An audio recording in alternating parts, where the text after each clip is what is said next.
Okay, well, welcome everyone who's made it here so far. I'm sure we'll have a couple more people coming as we go, but I'm delighted to introduce to you Jenny Johnson, who works for the Eastbourne School of English and is also the coordinator of the Leadership and Management SIG at IATEFL.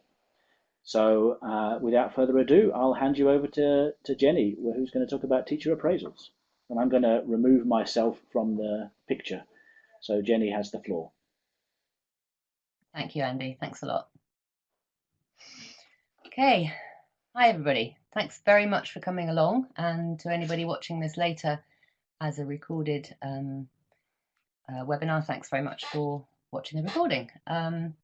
Okay, as Andy said, I work at Eastbourne School of English. I'm the academic manager there, and I've been there for a couple of years. And it really is the first time in all my ELT career that I've had a kind of systematic system of appraisals in place. And it's an interesting area, obviously, and it seemed like quite an interesting thing to do a seminar on today, a webinar on today. Basically, what we're going to cover is what are appraisals, why do them with teachers at all, different types of appraisals, different procedures, and making them work, hopefully. Now, I'm sure I can see that a lot of you have a lot of experience or some experience in the teacher management area. So I hope there'll be time for some discussion and questions as we go through. Andy's going to field any questions to me at the end, but please put them in the Q&A box that you can see in front of you. And hopefully we'll be able to answer questions that haven't been answered during the webinar on different things. Okay, so let's start off with actually dictionary definitions of teacher appraisals, or of appraising, basically. So it's to assess the value or quality of whatever, determine the worth of whatever, evaluate whomever, whatever, estimate the quality of. Are all quite kind of serious dictionary definitions there, enough to make a teacher or a person being appraised feel pretty miserable possibly about the idea of them. Certainly in some of the places I've worked before, appraisals were not viewed particularly positively, and I'm sure a lot of you have come across this kind of feeling as well, that it's a box ticking exercise. It's something that only happens once a year. It's not linked with what really happens in the school. And so teachers feel, well, what's in it for me? And perhaps in many cases, the academic manager feels, what's in it for me as well? So we're looking at that as we go through. So those were dictionary definitions, but they're also called progress and development interviews, which obviously is a much kind of nicer way of saying it, a positive way of looking at it from the start, and hopefully will make our teachers feel, all of us feel a little bit more positive about the whole thing. Okay, so a little bit more on what are they. Whoops, let's just get that right. Okay, it's this planned time that I think is really important for the academic manager and the teacher to get together and talk about the teachers' things, the teachers' work in the school, the contribution to the school that the teacher might be making, has been making throughout the last period since perhaps the last appraisal or the last chat. The performance of the teacher in the classroom, naturally, but also in the staff room with the rest of their colleagues and so on. And a big one here, their attitude, the attitude of the teacher towards the work that they're doing, the people that they're working with. Over the previous year, as I said, the previous period since the last appraisal. But it's also planned time for the teacher to talk about the school, about the school's performance during that time, and the school's contribution to the teacher's development and conditions. So I said planned time, and I think without the planned in scheduled appraisal, there may not be any actual planned time to talk about these things, both about the teacher and about the school. There might be chats, there might be informal times that you get together, there might be you might have a coffee together and talk about things. You might have a meeting in a classroom or in the teacher's room about things, but it's not necessarily a planned time when an appraisal happens. And it's kind of the scheduling of it that is helpful, I think, to both teacher and to manager. Okay, so essentially, what are they? Well, why have we got that there? Okay, or perhaps it's me. Okay, here we go. Right, wrong button.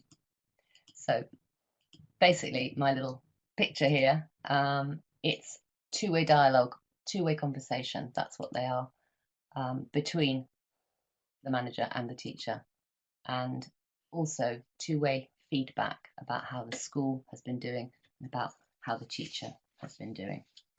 Okay, my school has a lot of policies, and one of the policies in Eastbourne School of English is the aims of the teacher performance system, if you like. So these are the actual aims that are declared by my school in terms of aims of teacher appraisals. So offering guidance to the teacher, provide an opportunity for teacher input, as we've mentioned, reviewing the teacher's work over the past year, offer and recording acknowledgement and praise wherever due, identifying areas of work where development might take place, discuss personal and professional needs, discuss career aspirations for the future, and setting targets of benefits to the teachers and also the students and the school, and identifying appropriate support and resources needed by the teacher. So that's looking very much at what the school can do for the teacher and with the teacher in this process. Benefits to the teacher. Why? What can they get out of it? What's good about it for them? Well, it gives the teacher a chance to look back over the past period of time. It's usually a year between appraisals, and also look forward. It's a chance to contribute to the school kind of officially and have contribution recognised, the things that they've done during that time.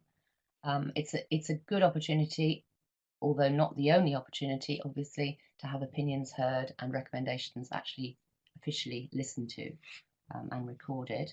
Good time to make a plan for the upcoming year with concrete aims, maybe targets.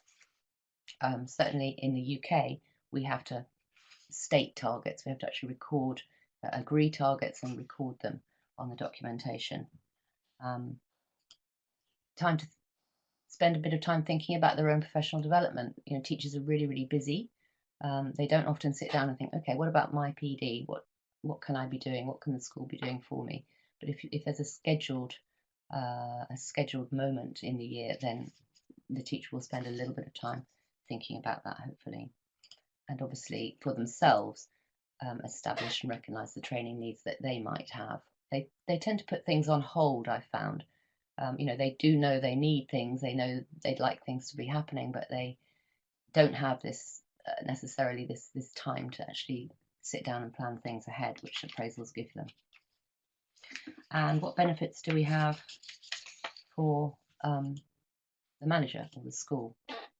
Well, clearly it gives the manager and the school a chance to get to know the teacher. If you don't know your teachers, how can you help them to grow and develop? Obviously, it's not the only time. We're getting to know our teachers all the time, spending different kinds of time with them in the school, but it certainly focuses the time that you've got. You're sitting down, you're concentrating, you're actually talking face to face with that teacher. It's their special time. And you can go deep. The thing about teachers' expectations, it starts with recruitment, obviously, but teachers have expectations of what the school will be like, what it needs to be doing for them, what they need to be doing for the school, and it's a good chance to discuss that kind of thing. Okay, possibly a chance to hear about undercurrents as well that you don't notice in the everyday, and perhaps to follow up some undercurrents, possibly. Sometimes things are raised that may not be raised at another moment, perhaps. As we said, input from the teacher, so that's a good time to get feedback on yourself as a manager, on the academic team, on other teachers, whatever happens to be going on, some kind of two-way backward input. Obviously, they can give us suggestions about improving the school, and we spend quite a lot of time in our appraisals them telling us what we need to be doing better. And also obviously to help establish the teacher development need, and also the formal part of it, the evaluation part of it. You do need to evaluate your teacher, you do need to manage their performance through the year, and this is the moment in which you do it, when you do it. Okay, a little bit now about appraisal types.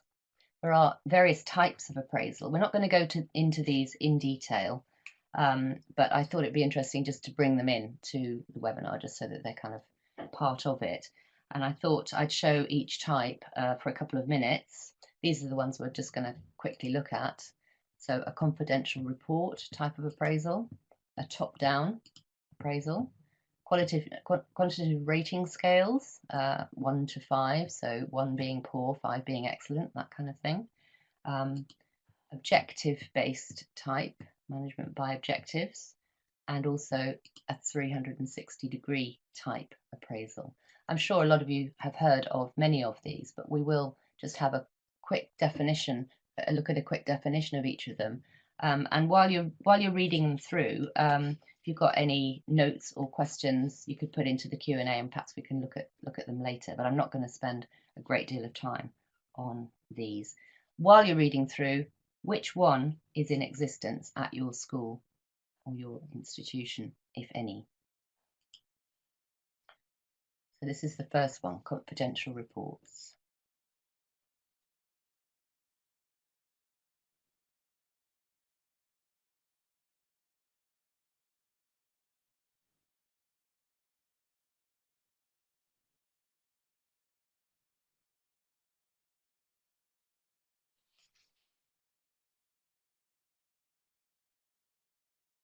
So perhaps the oldest kind, just a written report, literally written by the senior, by the employer, and it's usually kept in a cupboard somewhere. The teacher doesn't get a chance to have access to it sometimes. Next one, top down.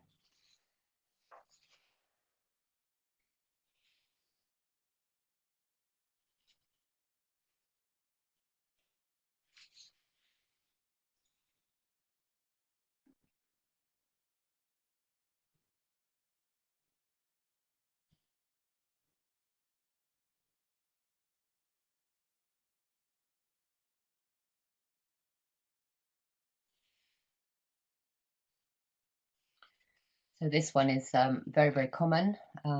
It's the supervisor writing a report and giving a performance review.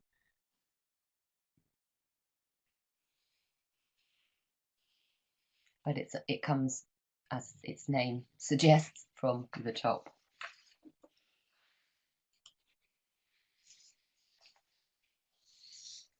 Rating scales.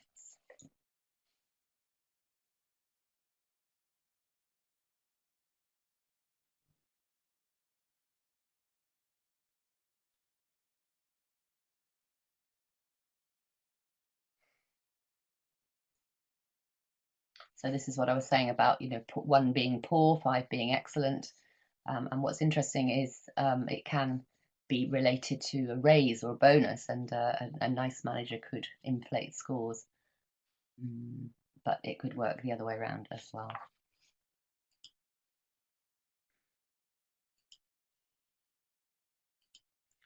Management by objectives.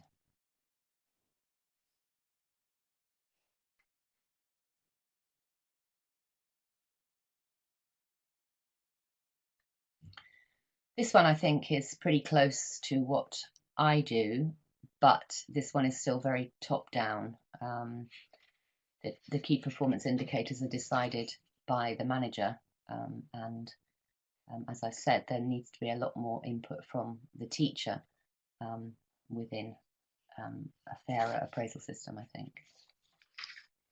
And then finally, the 360-degree type.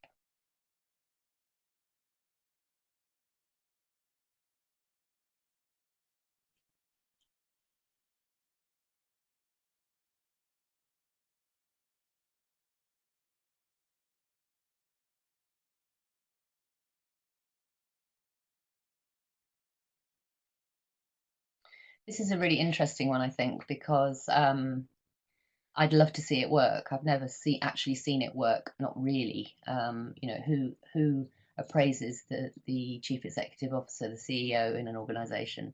I don't think he gets any or she gets any feedback really. You know, there's a bit of feedback, but it's often biased. It doesn't really help in any way. And I think everybody needs a two-way dialogue or a several-way dialogue, I think, to find out how they're getting on. Everybody needs feedback. And, you know, a true 360 degree, I don't think. I'm sure it operates in some organisations, but I haven't come across it myself. The idea is really interesting, collecting information, collecting evidence, collecting information from colleagues, from superiors, people under you, the gardener, whoever it might be, information about everybody comes in, and I think it makes it a very broad and sort of humane way of looking at things. Obviously, there are big dangers here as well. People aren't um, trained to give feedback, and some feedback could be quite damaging or upsetting. But it's an interesting idea, very interesting idea, I think. Okay, now we're going to have a little look at procedures. The classic procedure, sort of typical procedure, would be we'd set up the time for the appraisal. We'd probably have an observation, observe a class, possibly a series of classes. We'd hand out an appraisal form to the teacher, or if it's really top down, we wouldn't. We'd have our meeting and our discussion, which would be more or less two-way, and then the paper would be recorded and filed away in a cupboard, in a file. It's fine. It works fine. It gets the job done. It means that there is this regular scheduled meeting, and it is linked with performance, with what's happening in the classroom. It is recorded, and we can have a look at it again next year before we do the next one. That's fine. But there are some alternatives, and I'm just going to have a little look at Quirk and Allison's alternative. This is actually written up by Quirk and Allison in one of the ELT management newsletters, which will be uploaded onto the site, the LAMSIG site, by Andy sometime during this talk, so everybody can actually have a look at it, and I've got a link to it in my last slide. So they were talking about the teachers being the engine of educational management, the teachers being at the core of educational management, and involving them in an appraisals process so as to drive the educational process and the school management process forward as well. And essentially, the teachers are closest to the students and the learning, and so they have a lot to give in the process. So their process would be 7 stages, and I've actually added an 8th as well, which we'll come to. Their first stage would be guided goal setting. So this is actually meeting with the teachers to talk about the goals for the whole year, not just for the appraisal, but for the whole year. And that goal setting you'd come back to it again and again. A first meeting pre-appraisal with the teacher to talk about the appraisal, to talk about the observation, to talk about what's going to be going on and how to set goals, how goals have been set, how they've been achieved, and so on. But that would be followed by an observation. In the meantime, student evaluations, which I'm sure we all do, would be collected up in relation to the teacher who's going to have the appraisal. There would be a summative write-up written by the manager. There would also be a teaching portfolio extract. Now, this would be something that the teacher had got together and a write-up that they would have done about their work pre-appraisal as well. And perhaps any evidence of things that they've been doing during the year would also be included there. And this is where I add my 8th point, the CPD record. What has that teacher been doing during that period of time in relation to their professional development, in relation to attending workshops, in relation to generally learning, continuing to learn about teaching, and then that all leads through to the final appraisal discussion. It's a longer process, 7-8 stage process, and it does involve more parts to it. It's an interesting procedure, and it's also an interesting article which you can have a look at some other time. As I say, that's Quirk and Alison, and the article is in the LAMSIG newsletter, number 38, in fact.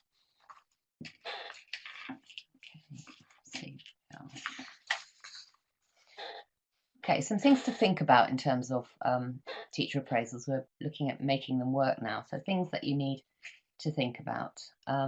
Obviously, planning ahead. When? As I said, it's probably going to be annual, but do it as a matter of course on an annual basis and with warning for the teacher, and at a similar time of year, I think, so that maybe every February or every March, that's appraisal time. Okay, is it going to be formative or summative? Is it a question of development for the teacher, or is it a question simply of evaluation?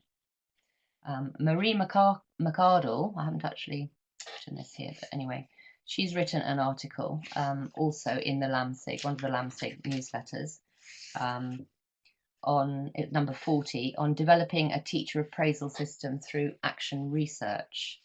And she did some research into a dual function system, which could be both formative and summative. She also came to the conclusion that collaboration with the teachers for the process was very important, and it actually, in her case, actually led to a teacher-created appraisal system. So that is another interesting area which you can read about, as I say, in the LAMSIG, one of the LAMSIG newsletters. So another question to think about, is it linked to observation? Well, I think it has to be, obviously, but is it just one observation, or is it a series of observations? And what are those observations like? Are they all actually observed by the manager? Can they be peer observed? Can they be not observed at all, but with some kind of plan written and a discussion afterwards? Different ways of observing could actually come into this as well.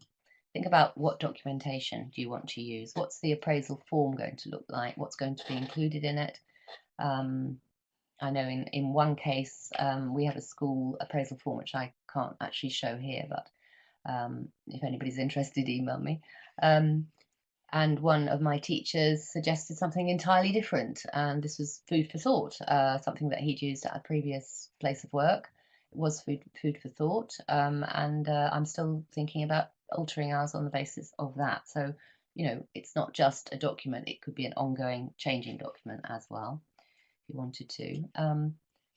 Think about what evidence suggested by Quirk and Alison, student evaluations could be useful, could be very important, are very important. How do you collect them? What is it from them that you actually use at the appraisal? Think about all of that. Back to the documentation for a moment. Is that agreed, or is it only written by the manager? Is it also written a bit by the teacher? And is it agreed before it's actually filed away? Okay, and then how are you going to document it? How are you going to record it? Is it just one form? Are you also keeping the observation report? Are you, as I said, are you agreeing the report itself?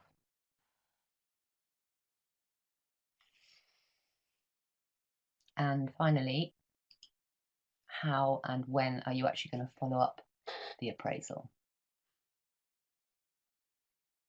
Best not to just wait a whole year till the next one. You do need to be checking in each time to see how things are going. And you also need to, having picked teachers' brains, having got input from teachers, you need to show that it's worthwhile, that it is actually being acted on. So this is not something that happens each appraisal, it's something that will be ongoing throughout the year.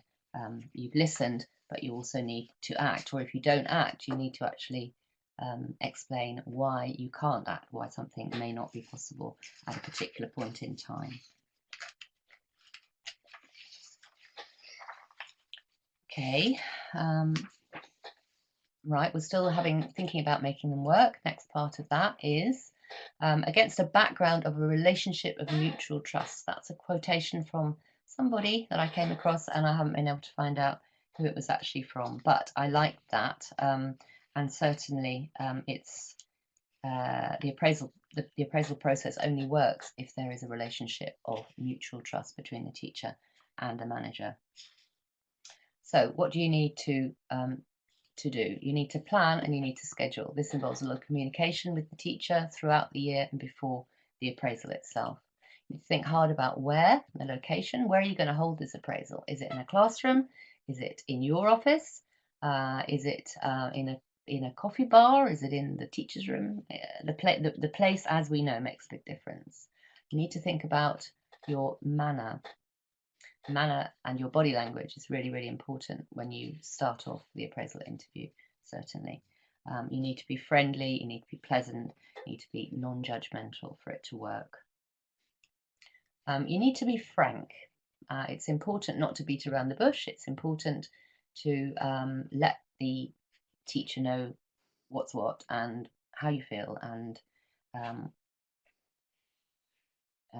not cover up or not be ostrich-like in the way, not actually coming straight to the point. You need to be frank if there are things to be discussed. On the other hand, you don't need to be brutal. Obviously, if there are strong things to be said about the teacher's performance throughout the year, it won't be at all helpful if it is not constructive, if it is objectionable. Also, there shouldn't be any surprises during an appraisal. If things needed to be talked about during the year, they should have been talked about during the year, not saved up and sort of in a bag and whipped out for the teacher as a surprise at the appraisal. We've said it's a two-way process, so we need to be prepared to accept criticism as well, and there will be criticism if there is mutual trust. There will be obviously criticism of the school, of you personally, and we need to be able to react calmly to that criticism, and we need absolutely not to be defensive. We need to seek the feedback that the teacher has to give us, to the school, to us, to the academic management team, and we need to try not to be defensive. Being defensive takes us away on a whole load of tracks which don't actually result in anything particularly positive. Okay, so if we're seeking feedback, think about the 360 degrees. We do want this feedback from our teachers, and can we get feedback from anywhere else at all? And finally, obviously, record, use your evidence, think about your documentation, as we've said. If what a teacher wants in their stated targets for the school, let's say, is unrealistic, you do need to let them know if it's unrealistic. This is a good point at which to do that. You can't raise false hopes saying, yes, good idea, I'll do that, we'll do that, because you can't, as I've said, you can't do everything. And you need, obviously, to come back to the aims and the targets periodically. You don't just create your aims and your targets that go away and not actually come back to them with the teachers. You need to come back throughout the year before the next appraisal to the things which were agreed and recorded. Okay, so in terms of, and we also, as I said, need to follow up. In terms of how things need to be, well, they need to be clear. There's a need for clarity of the message that you're giving. So, as I said, be frank, don't beat around the bush. If there's a message to be given, then give it. There needs to be consistency. It needs to be the same with each person each time. Teachers talk about appraisals, they talk about what's happened, the discussion that they've had amongst themselves, and the whole process needs to be fair and equal to each teacher. There needs to be fairness and there needs to be balance. Obviously, it's a two-way dialogue.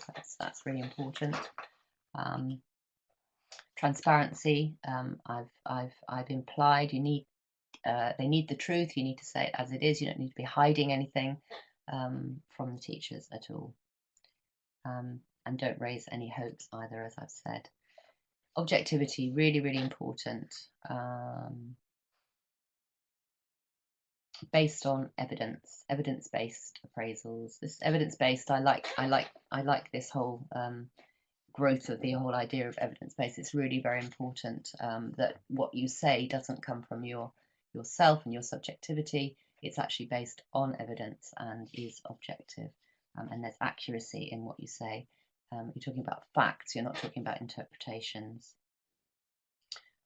Constructiveness, being constructive, not destructive, very, very important.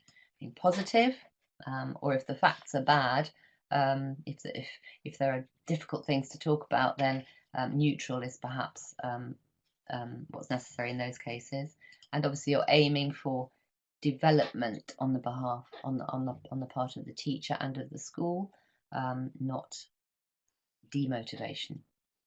You're aiming to motivate and develop, not demotivate.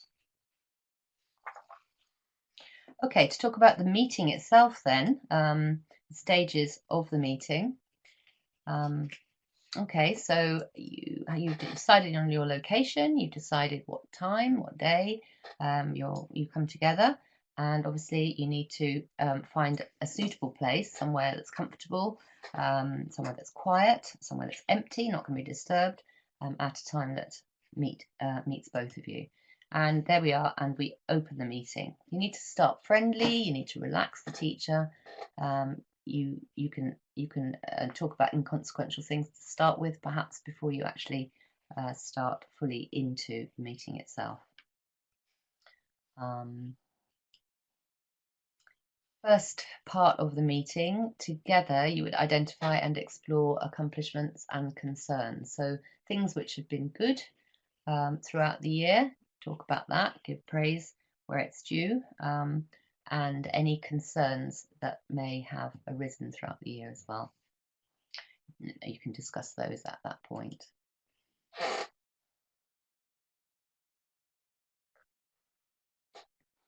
Then perhaps you would discuss feedback, the evidence that you might have, anything that you've collected that students have said about the teacher, and anything that's come from colleagues as well. If you have asked others about the teacher in any way, I think this is quite unusual, but if there is any feedback, then it needs to be raised here. Evaluate the performance itself, talk about how the teacher's getting on in their teaching, because that's what it's all about. Any observations that you've carried out, bring up anything from those which needs to be brought up, and let the teachers know how you think they've been doing, and let them let you know how they think they've been doing as well. And then move on to develop an improvement plan for the teacher, and also for the organisation related to the teacher. That can be part of the discussion as well. So what are they going to do? What are the KPIs, the key performance indicators, going to be? And document all of that. Agree it, certainly, and some aims, some targets, what they're going to work on for the next phase of the year, perhaps, or for the rest of the year. If they're having problems with particular areas that you've discussed, then those would become the targets. Difficulty teaching pronunciation, for example, work on pronunciation would be one of the targets. And so what will this plan look like? This is the important thing. What will it look like? You can give yourself stages. So within the next 3 months, what's going to happen? What would they like to see happen? What would you like to see happen within the next 3 months? Within the next 6 months, within the whole year, what are the stages of the development that's going to be taking place? Are they going to be attending particular workshops? Are they going to be presenting something at a teachers' meeting? Are they going to be reading particular things and so on? What does the plan actually look like? It's like a project plan, really. And how are they actually going to demonstrate that they have achieved the targets? What is it that's going to, what are the criteria for the achievement of the targets that you're setting? Okay, and set a date for the follow-up, and finally end the meeting.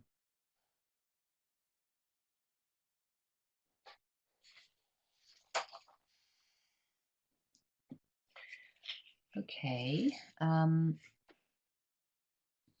So essentially, it's a cycle. Appraisals are actually a cycle. The year is a cycle. There's a beginning, there's a middle, there's an end, and it all starts all over again. So there are phases to the appraisal cycle. Essentially, we have the ongoing work and management throughout the year. So that's the teacher working, the teacher teaching, and the manager managing them as they go on and do their work. That happens every day. It continues right through the year. Also ongoing communication with the teacher through meetings, through formal meetings, informal meetings, discussing what's going on in a general way or in a specific way. That's ongoing throughout the whole year. Evidence collection is also obviously ongoing throughout the year. Students are giving feedback, you're collecting together, or the teacher's collecting together things perhaps for their portfolio, you're collecting together notes, progress reports and so on, everything that the teacher's actually involved in. Not necessarily throughout the whole year, but certainly the specific planning takes place just before the meeting and the appraisal, but the whole thing is a cycle that goes on through the whole year. You're preparing by collecting evidence, by talking and reviewing, you're preparing all the way through for the meeting and the appraisal. It should be a series of constructive and developmental discussions, and it should focus on helping teachers to realise their potential as teachers. It's a series of ongoing conversations, and it's two-way rather than top-down, one-way. It's a shared assessment of the performance, and as I say, the appraisals themselves should be based on trust and mutual respect, and it's a broad process basically that goes on throughout the whole year. A process of mini meetings, mini reviews, culminating in one larger meeting at the point of the actual appraisal itself. Okay, and finally, psychological principles. I've talked a lot about the two-way process, two-way dialogue. Why is that the case? Well, people work and learn and achieve more when they're given adequate feedback on how they're performing and a knowledge of the results of their work. This is where student feedback would come in. Clear, attainable goals, that's what's decided during the appraisals meeting itself. And involvement in the setting of the tasks and the goals. That's going to be part of their year and their development throughout the year. And this is good because it contributes to the organisation's broader goals, which hopefully include creating satisfying, effective jobs and encouraging involvement and developing people. And that's a nice quote from Laurie Mullins, a book that I would definitely recommend, Management, Organisational Behaviour, written in 2002. I think there's an updated version of that available now as well.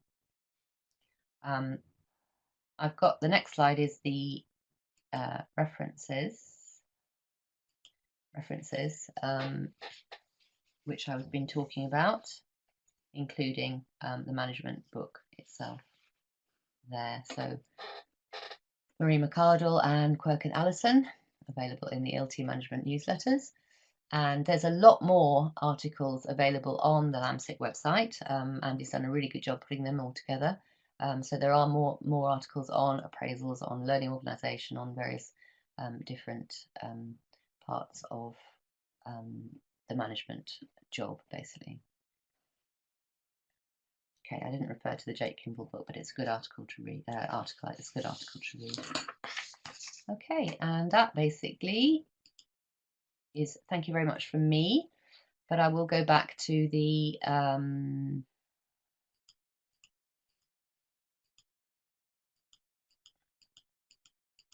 oops, have to do this one. That's it. Back to the cycle, which I think is basically sums up everything I've been talking about.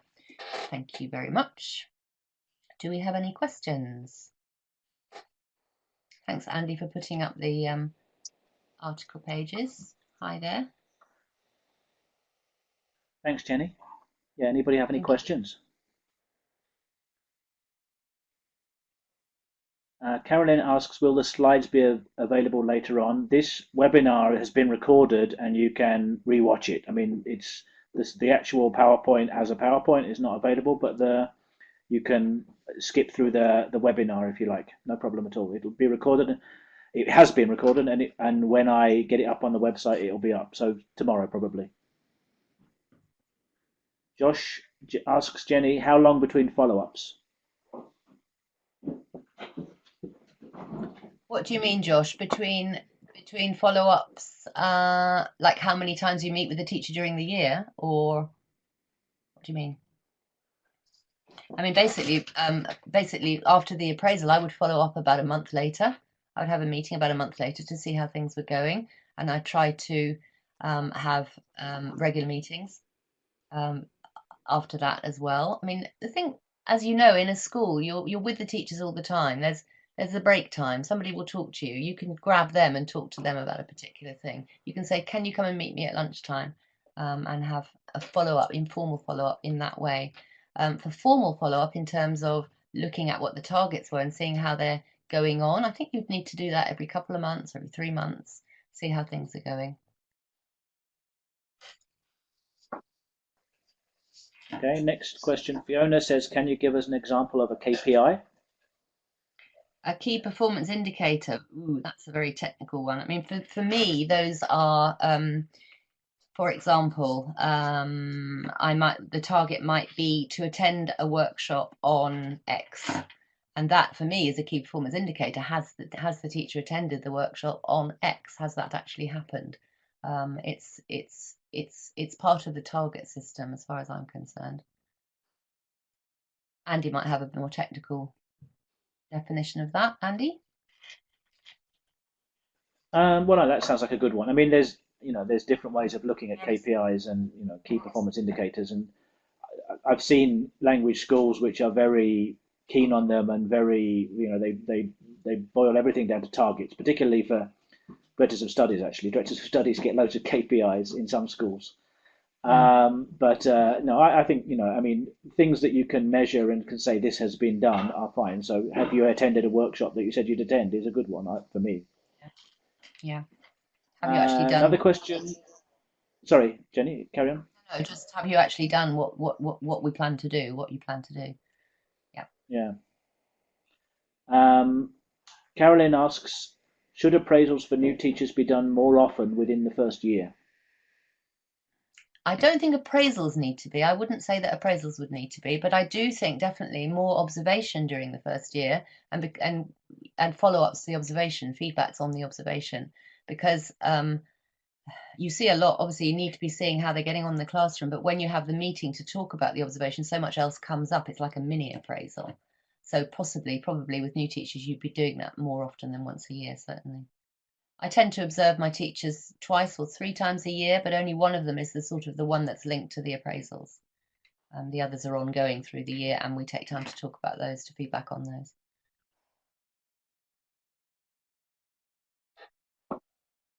Okay, thank you, Jenny. Carolyn is typing, but the moment we don't have. Yes, Carolyn has typed. Thanks. Any other questions anybody have? We've used up the ones that have been asked so far. Does anybody have any other questions, burning things they'd like to ask Jenny about appraisals? Anything she's just said?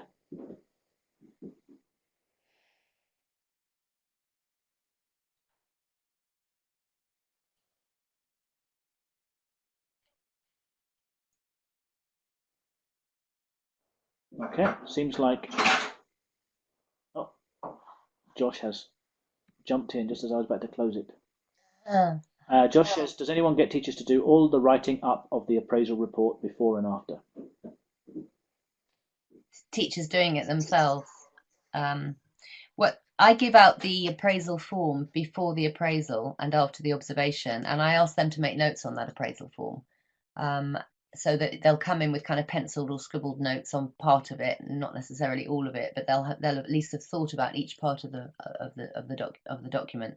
So they'll come in and we'll talk it through. I'll take notes, they'll take notes, and depending on the teacher, it's me that writes up those notes, or it's the teacher that writes up the notes. I just have a at the end we decide which one of it it's going to be, but we both got notes, and we both then receive the typed up appraisal, and then we agree it. We actually say, is that what we said there? Or perhaps we need to add this here, or whatever. So it's very much a two-way document, and it's only when we've both agreed, and sometimes I've had documents go backwards and forwards 3 or 4 times. It's only when we've both agreed what's actually there that it's finalised. I'm still waiting for one teacher to type up an appraisal at the moment. Sometimes it can take some time.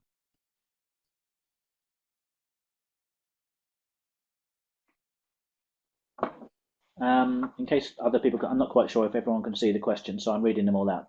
So Rob says, any reason why all observations don't form part of the appraisal process? Can the notes and reflections can form part of the evidence in the teacher portfolio? Absolutely, absolutely. I said one of the things that to be considering was if it's linked to observation, and of course we'd all say it would be, but to how many? Perhaps to a series of observations, or perhaps to every observation. Absolutely. I mean, there's no reason why all the observation and all the documentation from that observation shouldn't form part of the appraisal. Absolutely.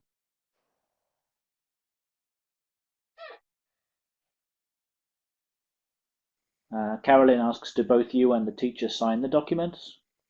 Yeah, we sign and date it. Yeah, and we both have a copy of it, and so we refer to it before the next one. We, remind ourselves we've got that and read it through before the next one. Partly to see what the targets were, and partly just to remind us of what it was we were talking about before. Yeah, we both sign it. We both agree it.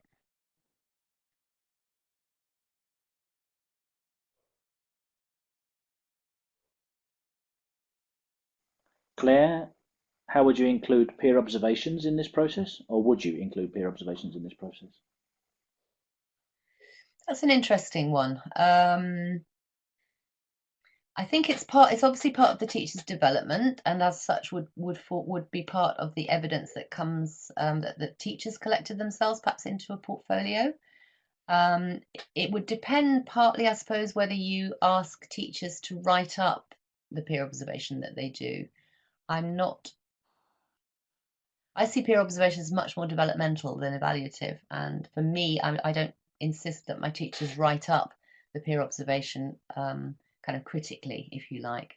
So I don't think I would include it. I haven't included it so far. We talk about it as a developmental tool, but not as part of the evaluation. I agree with that, by the way. And Olia asks, could you give some examples of what questions could be used in the appraisal form? Do you have any of your questions with you, Jenny? Do you have questions that you use? I don't. Isn't that crazy? I should have actually brought one home with me, but I can probably remember quite a few of them.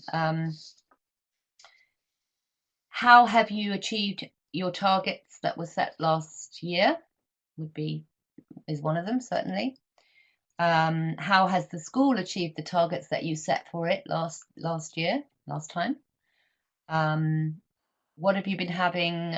What have you particularly enjoyed through this year? What have you been having difficulties with? What kind of classes have you enjoyed teaching? What kind of classes or groups have you had difficulties with? Things like that. Those sorts of areas. I hope that's helpful.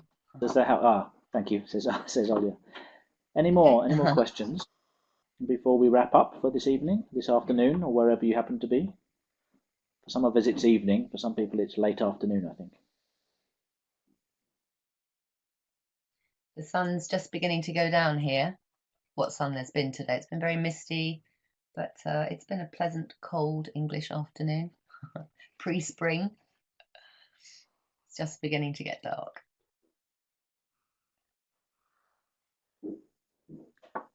Okay, so if there are no more questions, I suggest we wrap this up. Thank you very much indeed, Jenny, for your time and for this very interesting presentation about appraisals. I hope it was useful for everyone.